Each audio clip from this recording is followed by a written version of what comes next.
Tafazwa Shamba and Tapiwa Makore Sr. have received death sentences for the murder of Tapiwa Makore Jr. 3 years ago. The body of Tapiwa Makore was found disfigured and cut into pieces in Murewa, sparking far-reaching outrage throughout the nation. Now, Shamba confessed to the murder, and this statement was confirmed by a magistrate and accepted by the High Court. In delivering the sentence, High Court Judge Justice Manama Tomtebezi said the following. We considered the three options available to us. Any determinate period of imprisonment, no matter how lengthy, appeared not to make sense to us, not because of the seriousness of the crime, but because of the level of cruelty exhibited during its commission.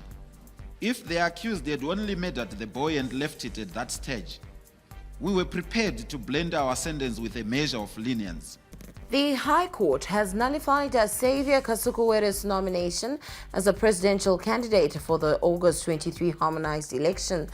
Justice David Mangota barred Kasukuwere on the basis that he was not a resident in the country for more than 18 consecutive months to qualify to stand as a candidate in line with the country's rules. Now, the judgment was made following an application by Mr. Lovedale Mangwana seeking disqualification on that same basis. Now, the High Court has ordered the Zimbabwe Electoral Commission not to include him on the ballot paper. Well, it's what we've always contended, that one of the qualifications of a candidate for the presidential election is that they ought to be registered as a voter. And the law is that if you are not ordinarily resident in Zimbabwe for at least 18 months, then you are deemed to have ceased to be a registered voter. And so Mr. Kasukuwere ceased by operation of law to be a registered voter, and consequently ceased to be qualified to run or to occupy, to run for or to occupy the office of the President of the Republic. And so the court has declared that the acceptance of his nomination papers by the nomination court sitting at Harare was invalid, and that consequently he cannot run for the office of the President. Now, Zimbabwe has managed to resolve the power challenges thanks to the coming on board of Wange Units 7 and 8 and into the grid and improved generation at Kariba. But during those trying times at the beginning of the year, Guruve had already seen the light. For this area in Mashonaland Central Province, renewable energy is the way to go. And Fungai Lupande gives us more in the following report. It has been years of dark nights. The bright lights were for the urban areas. But now that has changed for Guruve, and it could get better. Kubva muna February 2023 gore rinori magetsi haachaendi. Tinenge tine magetsi ekubikisa, magetsi ekuaimisa, tinenge tine uninterrupted power supply. Meanwhile, Zimbabwe will know their opponents for the 2026 FIFA World Cup qualifiers this Thursday.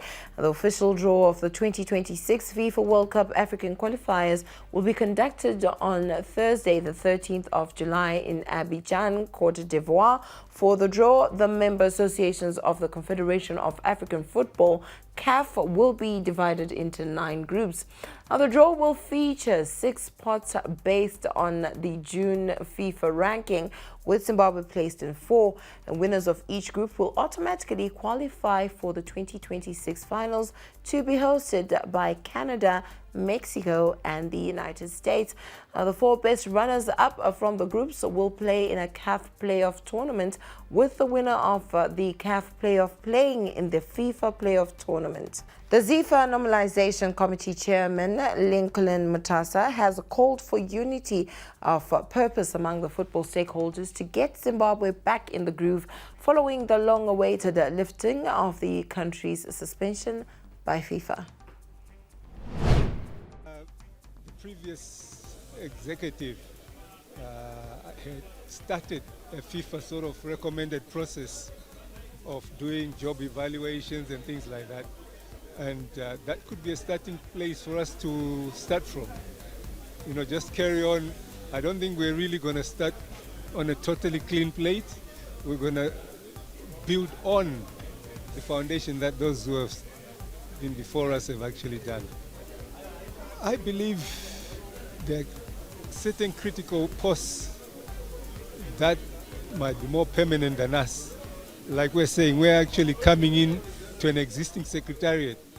So although our committee, after the year, will try and make sure we brought in a capable team of Zifa administrators, I still think the team below them should be, a well-oiled machine.